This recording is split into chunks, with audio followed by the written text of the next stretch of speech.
This is the BushingFix.com installation video for the JL1 kit.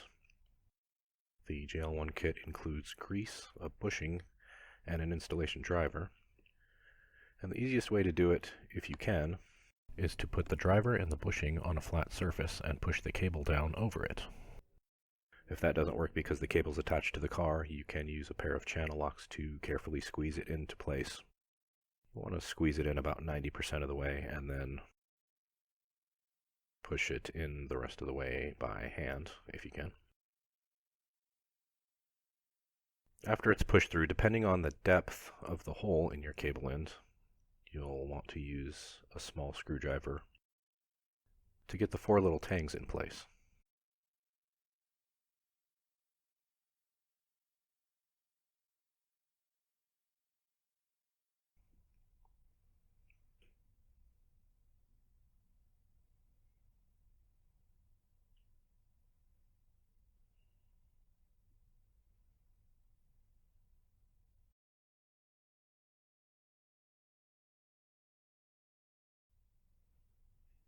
And after you do that, you can use a small amount of the included grease on the pin, don't need too much, and push the cable end over the pin until it clicks into place and check that it has free and correct movement.